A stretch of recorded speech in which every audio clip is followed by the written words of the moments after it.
Hello everyone. आप सभी का एक बार फिर से स्वागत है हमारे YouTube channel Shankarnath education point पर। दोस्तों, एक बार फिर से करंट अफेयर की क्लास लेकर आया हूँ। National plus Haryana current affair की क्लास ये रहेगी दोस्तों। Haryana CET exam, estate exam, Delhi police exam या फिर 16 तारीख को आपके पंजाब पुलिस वगैरह के एग्ज़ाम है। हरियाणा एडीओ की भर्ती एग्ज़ाम है जिसके एडमिट कार्ड आ चुके हैं। ये वीडियो में पहले मैंने बता दिया था। सभी एग्ज़ाम्स, कोई भी आपका एग्ज़ाम हो, चाहे हरियाणा सरकार का, हरियाणा राज्य का हो, किसी भी राज्य का, सेंटर का, सभी एग्ज़ाम में दोस्तों करंट अफेयर पूछी जाती है। और हमारे इस चैनल पर मोस्ट इंपॉर्टेंट करंट अफेयर आप सभी के लिए कराई जाती है, क्योंकि मोस्ट इंपॉर्टेंट पीडीएफ ही हम मोस्ट इंपॉर्टेंट डाटा ही स्टूडेंट्स को कराते हैं, जो हर एग्ज़ाम में काम आता है। यदि चैनल पर पहली बार आएँ तो चैनल को सब्सक्राइब करिएगा, बेल आइकन जरूर दबाइएगा, वीडियो को ज़्यादा से ज़्यादा शेयर कर दीजिएगा। व्हाट्सअप ग्रुप और टेलीग्राम चैनल को ज्वाइन जरूर कर लेना, लिंक डिस्क्रिप्शन बॉक्स में आपको मिल जाएगा। तो 50 क्वेश्चन तक दोस्तों हम कर चुके थे। आज 51वें क्वेश्चन से शुरू करेंगे। देश का पहला एलपीजी युक्त, एलपीजी है दोस्तों लिक्विफाइड पेट्रोलियम गैस, एलपीजी युक्त और धुआं मुक्त राज्य कौन सा बना है? तो इस क्वेश्चन का राइट आंसर रहेगा हिमाचल प्रदेश, जो ना देश का पहला एलपीजी युक्त।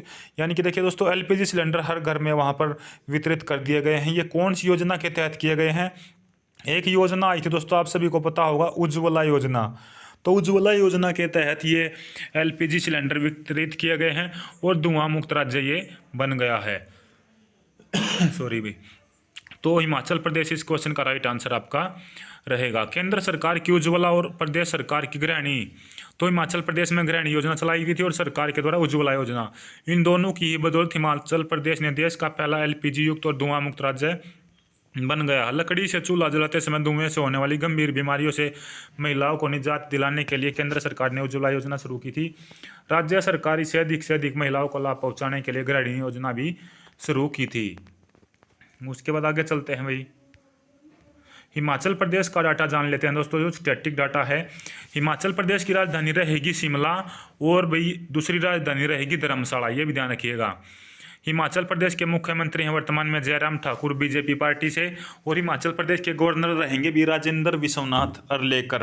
हिमाचल प्रदेश के मुख्य न्यायाधीश हैं आपके मोहम्मद रफीक। उसके बाद अगले क्वेश्चन पर चलते हैं। $3 ट्रिलियन मार्केट वैल्यू वाली दुनिया की पहली कंपनी कौन सी बनी है? तो इस क्वेश्चन का राइट आंसर रहेगा भी एप्पल।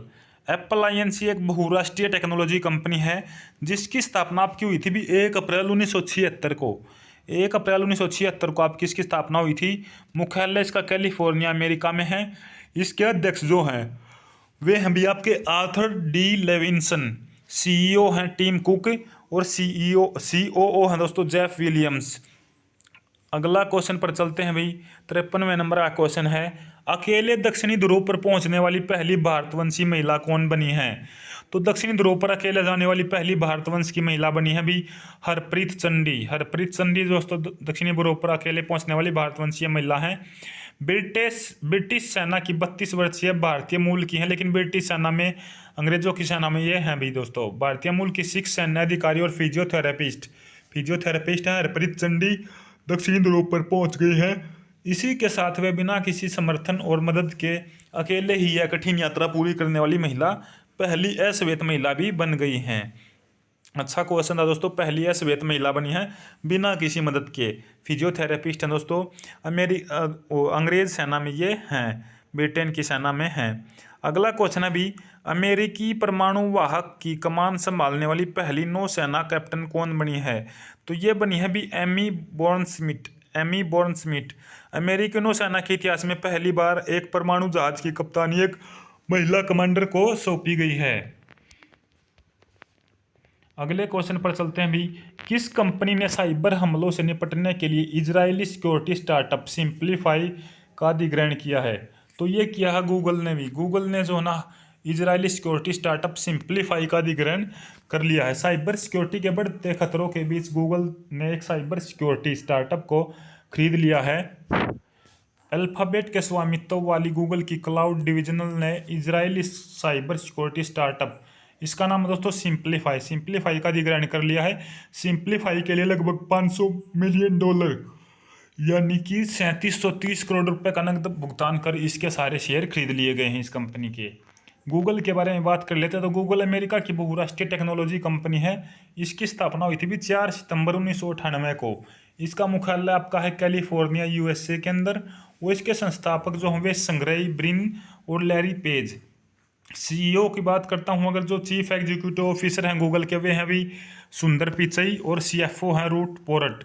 पेरेंट कंपनी है अल्फाबेट इंक। अगला क्वेश्चन, अभी किस राज्य के गंजम जिले ने खुद को बाल विवाह मुक्त जिला घोषित किया है? तो गंजम जिला दोस्तों किस राज्य में है जिसने बाल विवाह मुक्त अपने आप को घोषित किया है? तो इस क्वेश्चन का राइट आंसर है ओडिशा। ओडिशा के गंजम जिले ने खुद को बाल विवाह मुक्त जिला घोषित कर लिया है, जो राज्य में पहला है। गंजम ने एक कार्यक्रम में निर्बाकडी या निर्बाकली शुरू किया था। सभी शैक्षणिक संस्थाओं के प्रमुखों को निर्देश दिया गया था कि अगर 12 से 18 साल की उम्र में कोई लड़की 5 दिनों तक स्कूल से अनुपस्थित रहती है तो प्रशासन को इसकी सूचना दे। पिछले 2 वर्षों में कम से कम 1 लाख किशोरों की जो है इसमें काउंसलिंग हुई। उड़ीसा के बारे में जान लेते हैं। उड़ीसा की स्थापना हुई थी भी 1 अप्रैल 1936 को दोस्तों। 1 अप्रैल 1936 को उड़ीसा की स्थापना हुई थी। उसके बाद उड़ीसा की राजधानी है भुवनेश्वर। भुवनेश्वर उड़ीसा की राजधानी है, जहां पर कलिंगा स्टेडियम है। और यहां पर 2023 का दोस्तों हॉकी विश्व कप होगा कलिंगा स्टेडियम और नवीन पटनायक स्टेडियम में। उड़ीसा के मुख्यमंत्री हैं नवीन पटनायक, जो बीजू जनता दल पार्टी से हैं। उड़ीसा के गवर्नर हैं गणेशी लाल, और उड़ीसा के मुख्य न्यायाधीश रहेंगे एस मुरलीधर। उड़ीसा की लोकसभा सीट है भाई 21, और उड़ीसा में राज्यसभा सीट हैं 10। विधानसभा सीट यहाँ पर रहेंगी 147। अगले क्वेश्चन पर चलते हैं। उससे पहले दोस्तों चैनल पर पहली बार आए सब्सक्राइब कर देना और वीडियो को ज़्यादा से ज़्यादा शेयर कर देना।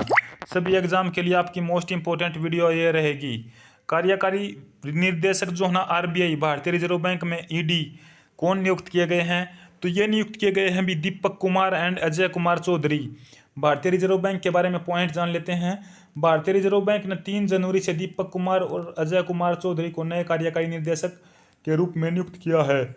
ईडी के रूप में पदोन्नत होने पहले दीपक कुमार आरबीआई के सूचना प्रौद्योगिकी विभाग का नेतृत्व कर रहे थे, जबकि अजय चौधरी पर्यवेक्षण विभाग के प्रभारी मुख्य प्रबंधक थे। आरबीआई भारत में जितने भी बैंक होते हैं आरबीआई उन्हें रेगुलेट करता है दोस्तों। रिजर्व बैंक ऑफ इंडिया, इनकी स्थापना हुई थी 1 अप्रैल 1934 को। ये आरबीआई की स्थापना किन प्रावधानों के अनुसार हुई? तो यह हुआ थी भी 1 अप्रैल 1935 के प्रावधान थी, जिसमें भारतीय रिजर्व बैंक अधिनियम या भारतीय या फिर बोल सकते हैं इसको आरबीआई एक्ट कब आया था? 1934 में। इसी एक्ट के तहत 1 अप्रैल 1935 को स्थापना हुई थी। आरबीआई का अगर नेशनलाइज पूछ ले, राष्ट्रीयकरण पूछ ले, तो ये 1949 इस क्वेश्चन का राइट आंसर रहेगा। आरबीआई का मुख्यालय मुंबई में है, महाराष्ट्र में, और इसके गवर्नर हैं भी वर्तमान में शक्तिकांत दास।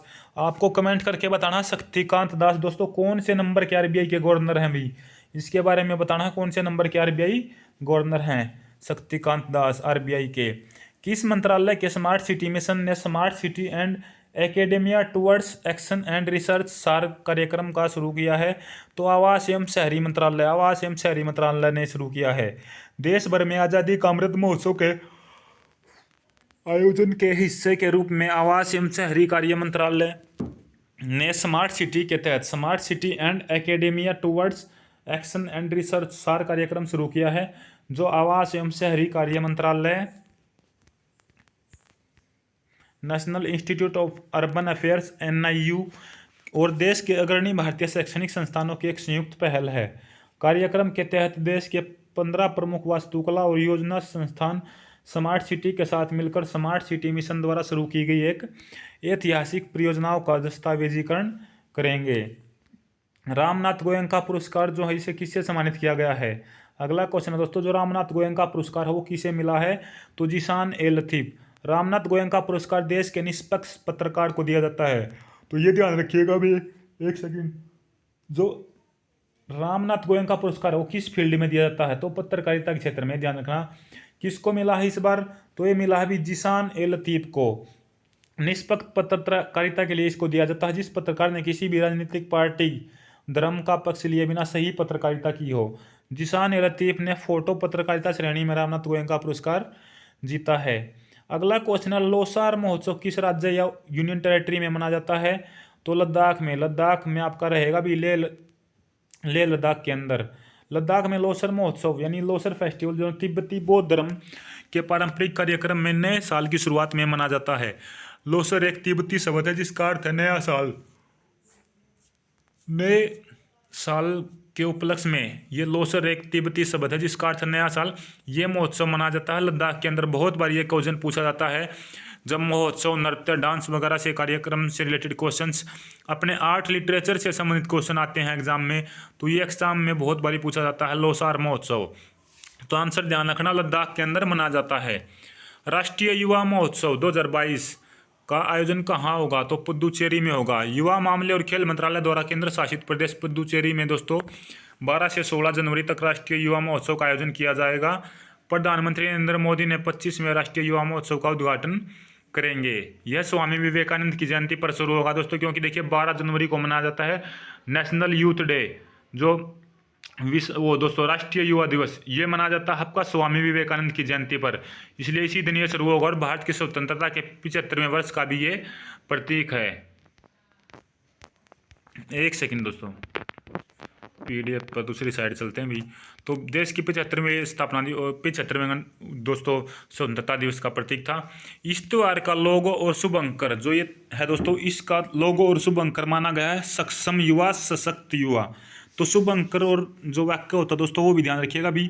तो ये है सक्षम और सशक्त युवा, इसका जो है ना शुभ अंकर है और लोगो है। इसका संस्करण कौन सा था? 25वां ये संस्करण था। अगला क्वेश्चन है वर्ल्ड इकोनॉमिक आउटलुक, ये रिपोर्ट कौन जारी करता है? कौन इसने दोस्तों इसको लॉन्च किया आपकी बार? तो आप ध्यान रखिएगा, ये रिपोर्ट जारी करता है भी अंतर्राष्ट्रीय मुद्रा कोष IMF।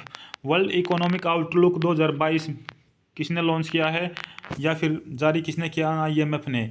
IMF के पॉइंट जान लेते हैं जो मेन पॉइंट बनते हैं एग्जाम में पूछे जा सकते हैं। IMF की फुल फॉर्म सबसे पहले इंटरनेशनल मॉनेटरी फंड दोस्तों, यानी कि अंतर्राष्ट्रीय मुद्रा कोष। स्थापना 27 दिसंबर 1945। मुख्यालय रहेगा वाशिंगटन DC USA के अंदर। इसमें सदस्य देश 190। इसके अध्यक्ष हैं क्रास्टिलिना जॉर्जिवा। जो अंतर्राष्ट्रीय मुद्रा कोष है दोस्तों, इसको विश्व बैंक की बहन कहा जाता है। विश्व बैंक यानी कि दोस्तों वर्ल्ड बैंक, दोनों की स्थापना साथ ही साथ हुई थी। दोनों के हेडक्वार्टर भी अपने वाशिंगटन DC के अंदर हैं। अगला क्वेश्चन अभी, उससे पहले वीडियो को ज़्यादा से ज़्यादा शेयर कर दें। किस देश के कृत्रिम सूरज ने 17 मिनट तक 7 करोड़ डिग्री सेल्सियस ऊर्जा निकाल कर विश्व रिकॉर्ड बनाया है? तो ये क्वेश्चन का राइट आंसर रहेगा चीन। चीन ने अपना कृत्रिम सूर्य भी बना लिया अभी, उसको 17 मिनट तक जो है ना किया गया, उसने 7 crore degree Celsius energy release कर दी दोस्तों। एक नया वर्ल्ड रिकॉर्ड चीन के अंदर बनाया गया अभी। चीन के जो कृत्रिम सूर्य है दोस्तों, उसने एक बार फिर से नया विश्व रिकॉर्ड बनाया है। हैफई में स्थित चीन के इस न्यूक्लियर फ्यूजन रिएक्टर से करीब 17 मिनट तक 7 करोड़ डिग्री सेल्सियस ऊर्जा निकली, यानी वह असली सूरज से भी 5 गुना अधिक गर्म हो गया। वैज्ञानिकों को उम्मीद है कि इस मशीन से परमाणु शीलन की शक्ति का उपयोग करने में मदद मिलेगी। इस कृत्रिम सूर्य को प्रायोगिक उन सुपर कंडक्टिंग टोकामक यानी कि experimental advance super conducting tokamak east के नाम से जाना जाएगा। चाइना के बारे में जान लेते हैं दोस्तों। चीन जो ना एशिया महाद्वीप में स्थित है। इसकी राजधानी है बीजिंग आपकी। इसकी करेंसी है रेमेनबी, यानी जिसे युआन हम बोलते हैं। चीन के राष्ट्रपति हैं शी जिनपिंग। चीन में दोस्तों सबसे बड़ी, या फिर क्वेश्चन आपसे पूछूं, एशिया की सबसे बड़ी आपको नदी का नाम बताना है। एशिया की सबसे बड़ी नदी नहर का आपको नाम बताना है जो चीन में है, और चीन की वो सबसे बड़ी है। उसके बाद अगला क्वेश्चन पर चलते हैं भी। अगला क्वेश्चन है विश्व युद्ध अनाथ दिवस, वर्ल्ड डे ऑफ वार और फंड्स, ये 2022 में कब मनाया गया है? इस क्वेश्चन का राइट आंसर बताना। तो ये मनाया गया 6 जनवरी को। विश्व युद्ध अनाथ दिवस 6 जनवरी को मनाया गया है। संघर्ष के कारण अपने माता पिता और बच्चों को खो चुके दोस्तों, माता पिता और बच्चों को खो चुके की दुर्दशा के बारे में इसमें जागरूकता पैदा करने के लिए 6 जनवरी को विश्व युद्ध अनाथ दिवस मनाया जाता है। अगला क्वेश्चन है मदर टेरेसा मेमोरियल अवार्ड 2021 किसे मिला है? तो ये मिला है भी डेनमार्क देश को। 2021 वाला डेनमार्क देश को मिला है। ये मेमोरियल अवार्ड 2021 से सम्मानित किया गया है डेनमार्क को। यह पुरस्कार डेनमार्क को पर्यावरण स्थिरता के लिए दिया गया है। ये इसका कौन सा संस्करण था, कौन से नंबर का दिया गया है? 17वां नंबर, 70th नंबर। डेनमार्क यूरोप महाद्वीप में स्थित है। डेनमार्क की राजधानी है कोपेनहेगन। डेनमार्क की मुद्रा डेनिश क्रोन। डेनमार्क के प्रधानमंत्री हैं मेटे फ्रेडरिक्स। और दोस्तों डेनमार्क और हरियाणा में एक संबंध है। एक इंपॉर्टेंट क्वेश्चन पूछा गया था एक एग्जाम में कि ऑप्शन में 4 ऑप्शन दिए गए थे, डेनमार्क, USA और भी 2 ऑप्शन और थे दोस्तों।